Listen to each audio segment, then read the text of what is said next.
I'm Eric Rosales. Tonight on EWTN News Nightly.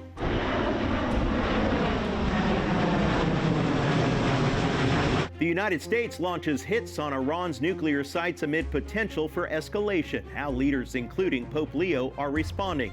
Feeling the heat? Millions across the U.S. endure sweltering temperatures as a heat dome settles in. It was just like in the movies, like bumper to bumper. You could barely see the smoke. Victims of the LA fires in January reflect on a narrow escape while the rest of the world has moved on. Jesus comes to them. And following our Lord, Pope Leo leads a Eucharistic procession on the Feast of Corpus Christi. We have a report from Rome. These stories and much more tonight. From EWTN, the Global Catholic Network, this is EWTN News Nightly. Thank you so much for being with us on the feast day of St. Joseph Cavasso, priest of Turin. Our top story tonight. No casualties reported after Iran retaliates against the United States, firing missiles at a U.S. military base in Qatar. All were intercepted by the country's air defense system. The attacks follows the weekend strike from the U.S. on Iran's nuclear facilities. For the very latest, let's check in with White House correspondent Owen Jensen. Owen. Eric, good evening to you. That's right. President Trump just this afternoon saying that no U.S. troops were injured or killed in that attack in Qatar. Now, there are some 40,000 U.S. troops across the Middle East, sites spread across the region, and they are on heightened alert. This past weekend, American stealth bombers dropped 30,000-pound bunker buster bombs on 3 sites in Iran connected to its nuclear program. Today, Iran responds with its own attack. Iran says its missile barrage on Qatar was the same number of bombs used by the U.S. on Iran's nuclear sites, signaling a desire to de-escalate. Iran also said it targeted the base because it was outside of populated areas. Saturday night, after the U.S. hit Iran, catching the world off guard, President Trump addressed the nation. Tonight, I can report to the world that the strikes were a spectacular military success. And the president warned, Iran, the bully of the Middle East, must now make peace. If they do not, future attacks will be far greater and a lot easier. Following the U.S. strikes, President Trump is calling for the U.S. and other oil-producing economies to pump more oil as crude prices remain volatile. He posted, "Everyone, keep oil prices down. I'm watching. You're playing right into the hands of the enemy. Don't do it." And the White House is also sharpening its warning to Iran against closing the Strait of Hormuz, a vital oil and gas shipping lane.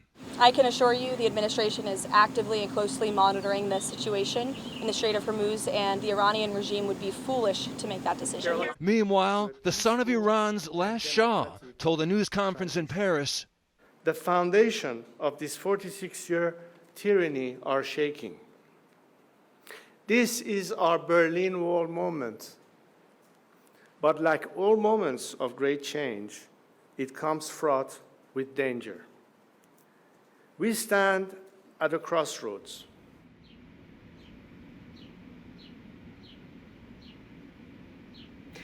President Trump also posted on Truth Social today in all caps, quote, "Congratulations, world. It's time for peace." And tomorrow, he heads to the NATO summit. At the White House, Owen Jensen, EWTN News Nightly. Thank you so much, Owen. And joining us now is Michael Rubin, Senior Fellow at the American Enterprise Institute. Michael, thank you so much for joining us. As we know, Iran retaliated and sent missiles to Qatar in an effort to hit military bases. But I got to tell you, this really looked like a paper tiger throwing spitballs out there. The Pentagon says no one was hurt and all the missiles were shot down. Is this an effort to kind of just save face? This is absolutely an effort to save face. This was the playbook that Iran utilized after an American drone hit Qasem Soleimani, who headed their feared Quds force, their main arm of terrorism. There's a lot of bluster, but then the Iranians don't want to get into a tit for tat, which they're going to lose. Remember, for Supreme Leader Ali Khamenei, the only constituency he truly cares about are the revolutionary youth that support him. They believe anything they are told.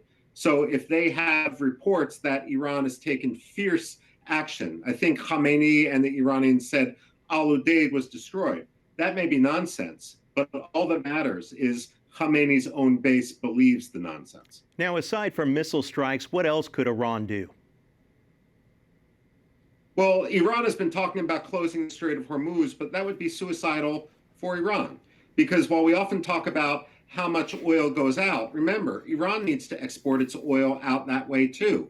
They actually used to export 100,000 barrels per day through a town called Jask, but those storage facilities have been empty since September 2024. So Iran needs not only to export oil, it needs to import gasoline to fuel its country. So there's really not Iran can do, which I believe is why Khamenei is signaling he wants an off-ramp. He's going to try through diplomacy to now salvage his nuclear program. Yeah, no doubt that would cut off their economy as well. And, you know, some intel sources that I've been talking with on the phone that they're concerned that Iran may have moved some of their uranium, some 8 truckloads to a secret location, and even China planes were seen in the area. If that's the way, where could it have gone, and could they have stashed it away? Well, that's ultimately the question. If it went to China, I'd actually breathe a sigh of relief, because at least then it's under control. But if, because of American hand-wringing prior to this attack, we lost track of all of Iran's enriched uranium, it's 60% enriched uranium stockpiles, all of which could be used in dirty bombs, some of which could be used in a fission explosion, that's an intelligence failure on par with what we saw surrounding the Iraq War.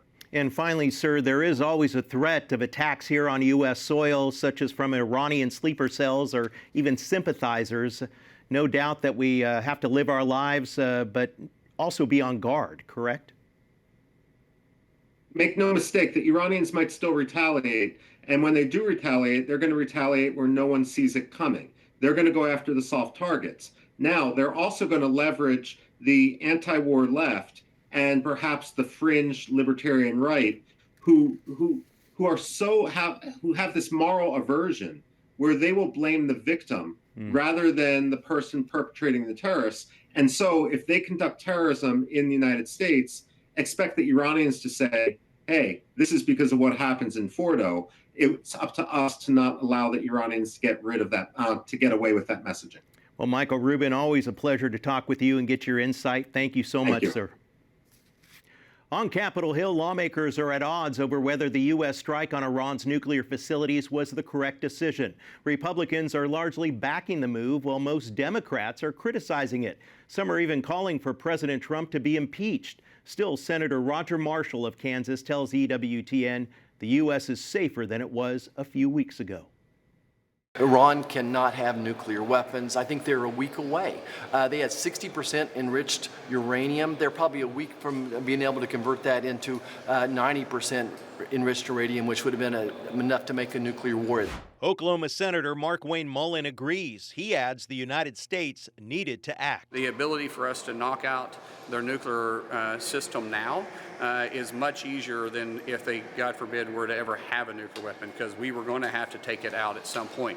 There's no question that if they got a nuclear weapon, they would try to use it on us. President Trump picked up support from some Democrats. Senator John Fetterman wrote on X, quote, "As I've long maintained, this was the correct move by POTUS. Iran is the world's leading sponsor of terrorism and cannot have nuclear capabilities. I'm grateful for and salute the finest military in the world." But Democratic Senator Adam Schiff said President Trump violated the law by not seeking congressional approval first. This was not constitutional, was not lawful in the absence of a declaration by Congress. And so the administration should have come to Congress. We will have a vote on a war powers resolution. And Congresswoman Alexandria Ocasio-Cortez went even further. She wrote on X, quote, "The president's disastrous decision to bomb Iran without authorization is a grave violation of the Constitution and constitutional war powers. It is absolutely and clearly grounds for impeachment." Republican Congressman Thomas Massey warned the president's decision could cost Republicans in next year's midterm elections. We could lose the majority over this one issue, and, because people become disillusioned, disaffected, apathetic, and don't show up to vote.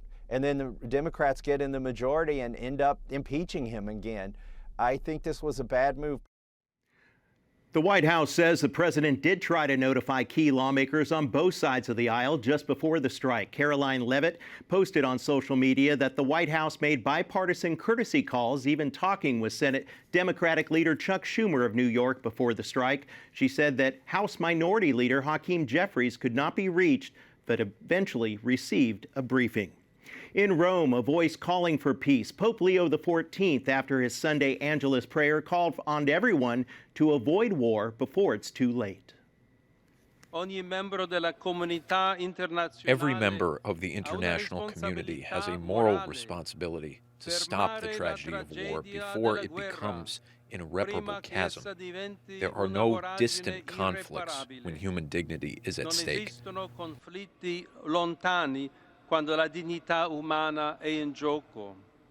The Holy Father also called on world leaders to avoid the use of weapons and rhetoric that can incite conflict. Sadly, it was also a violent weekend for churches as well, in America and abroad. Everybody to the back. Please, everybody come to the back. Come to the back. Don, they gotta come.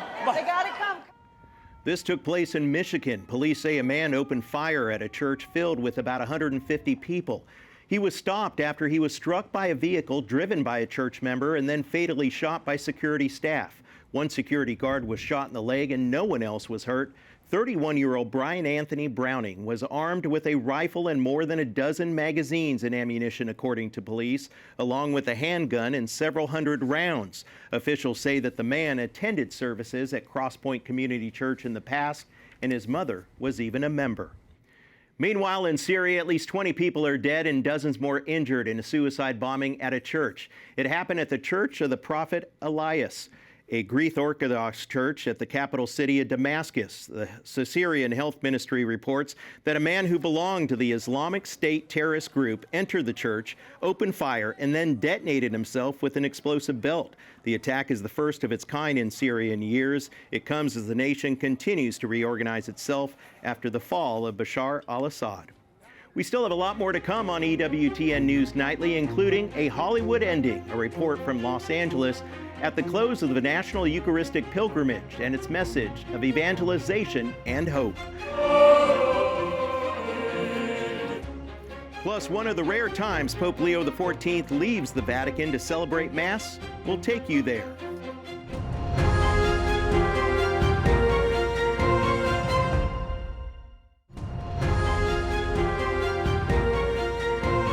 Welcome back. Sunday marked the end of the American Bishops' 3-year National Eucharistic Revival with the Mass and Eucharistic procession at Our Lady of Angels Cathedral in Los Angeles.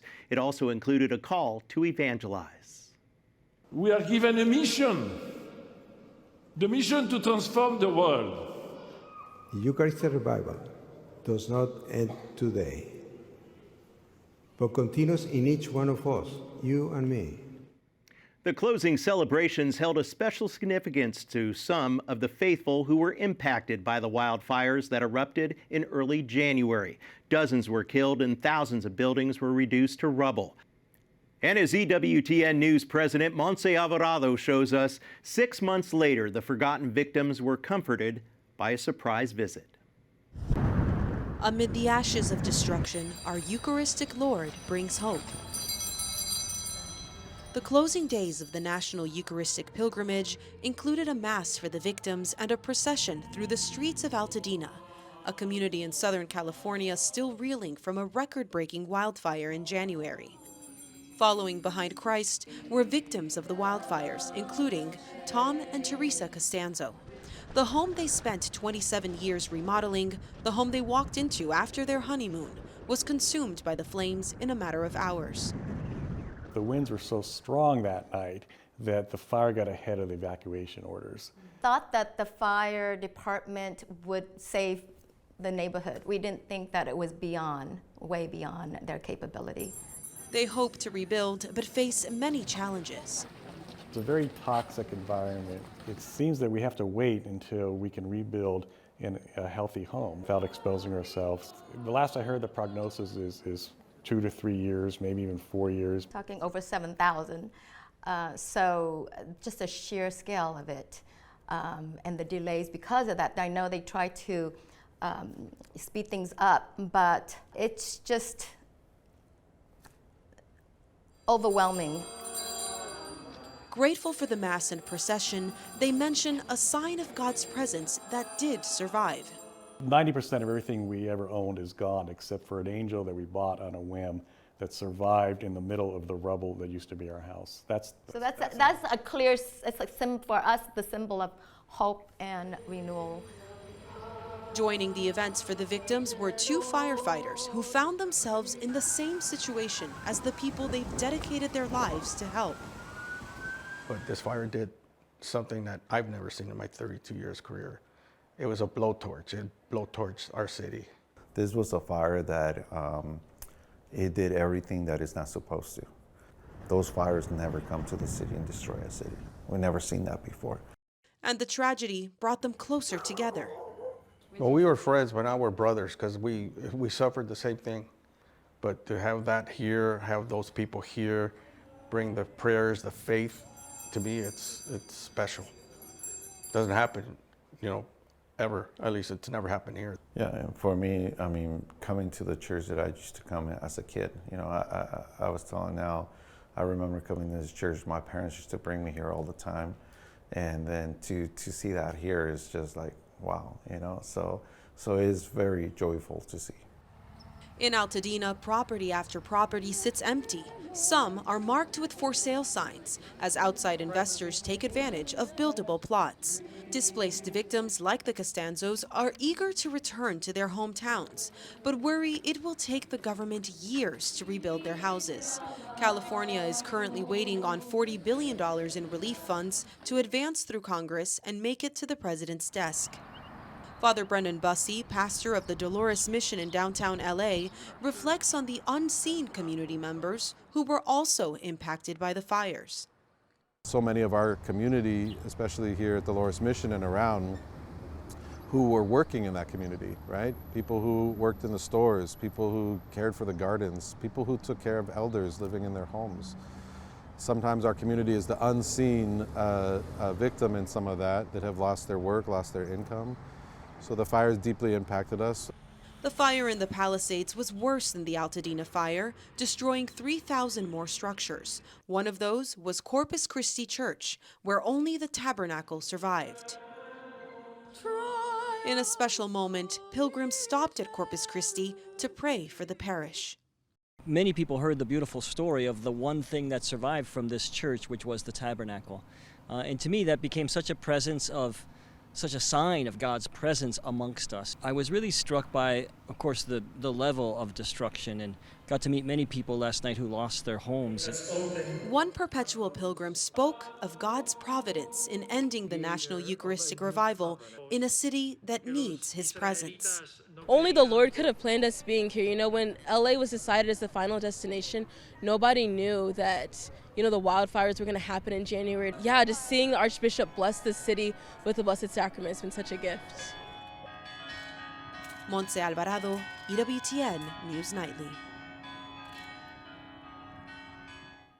And turning now to Rome, where Pope Leo XIV led a mile-long Eucharistic procession. EWTN Vatican News correspondent Valentina Di Donato has more. Nel nome del Padre, del Figlio e dello Spirito Santo. For the first time as Pope, Pope Leo XIV celebrated the Solemnity of Corpus Christi at the Papal Basilica of St. John Lateran, his cathedral as Bishop of Rome. This is one of the few occasions in which a pope publicly leaves the Vatican to celebrate Mass. During his homily, the Holy Father reminded the faithful of the meaning of this celebration, the Eucharist, and the value of sharing. Interi popoli, umiliati dall'ingordigia altrui. Entire peoples are suffering more as a result of the greed of others than from their own hunger. In stark contrast to the dire of poverty of many, the amassing of wealth by a few is a sign of an arrogant indifference that produces pain and injustice. Especially in this Jubilee year, the Lord's example is a yardstick that should guide our actions and our service. We are called to share our bread, to multiply hope, and to proclaim the coming of God's kingdom. Per moltiplicare la speranza, proclama l'avvento del regno di Dio. Recalling Jesus' multiplication of loaves and fishes, the signs of sharing, and the importance to allow everyone to satisfy their hunger, the Pope reminded the faithful that living life, like Jesus did, saves everyone. Cristo è la risposta di Dio alla fame dell'uomo. Christ is God's answer to our human hunger, because his body is the bread of eternal life. Take this and eat of it, all of you. Jesus' invitation reflects our daily experience in order to remain alive. Per vivere abbiamo bisogno di We need to nourish ourselves with life, drawing it from plants and animals. Yet eating something dead reminds us that we too, no matter how much we eat, will one day die. On the other hand, when we partake of Jesus, the living and true bread, we live for him. Pane vivo e vero, viviamo per lui. Pope Leo noted how Jesus is the bread of life who proclaims that he will save everyone from death, adding that just as hunger is a sign of our radical needs in this life, so breaking bread is a sign of God's gift of salvation. Following the Holy Mass, Pope Leo led the traditional Eucharistic procession from St. John Lateran to the Basilica of St. Mary Major. Around 20,000 people attended the nearly 1 mile-long procession, which had not been led by a pope since 2017. Once arrived at the Marian shrine, the Holy Father placed the monstrance on an altar outside the basilica, knelt in prayer, and incensed the Blessed Sacrament. He then turned to the crowd, blessed them with the Eucharist, God's answer to our human hunger. In Rome, Valentina Di Donato for EWTN News Nightly. Amen. Words to live by. Up next on EWTN News Nightly, high degrees of concern. Temperatures are climbing in the Midwest and eastern United States. How long they're expected to last. Plus, Pope Leo reminds the faithful of the importance of sharing.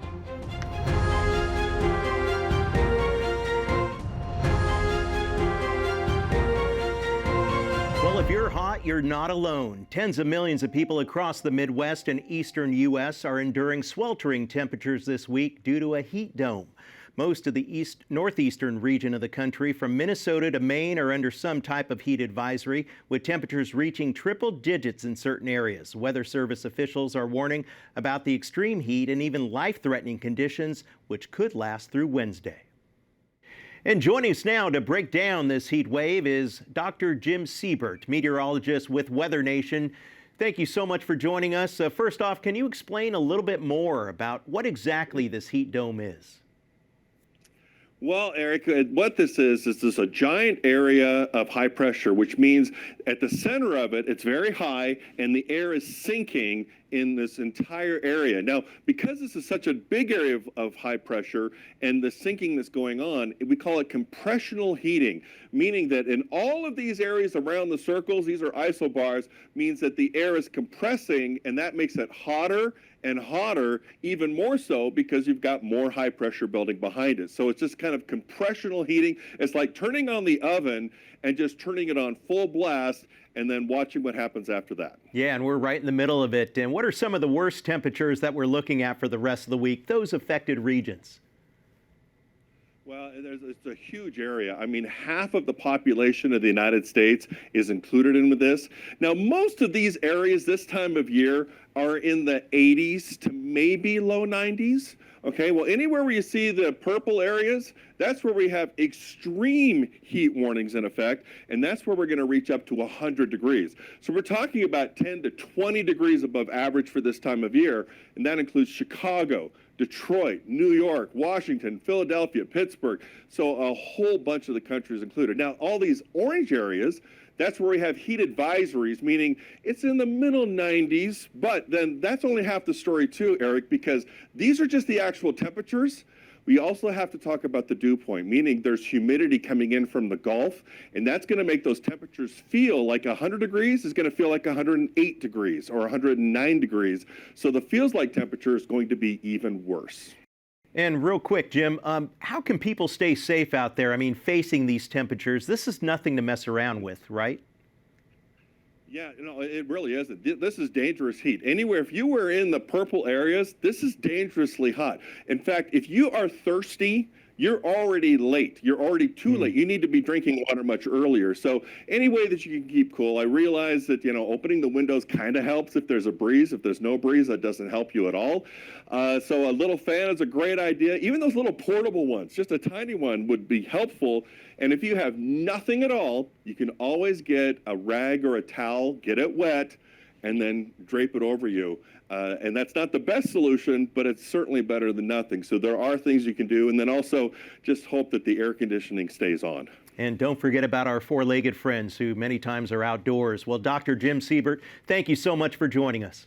Finally, tonight, before leaving for the Eucharistic procession in Rome, Pope Leo XIV reminded the faithful of the importance of sharing. He says the parable of the loaves and fishes is a reminder that God's gifts, even the smallest, grow all the more when they are shared. Ogni membro della comunità internazionale ha una responsabilità morale. In his Sunday address at the Vatican, the Holy Father added that even the smallest gifts can bring happiness if they are given with love. Pope Leo also reflected on the Solemnity of Corpus Christi, saying the Eucharist is a sacrifice of love for the salvation of the world. We want to thank you for watching tonight. Remember, you can follow us on social media, Facebook, X, and Instagram at EWTN News Nightly. I'm Eric Rosales. Have yourself a very good night. Y vaya con Dios.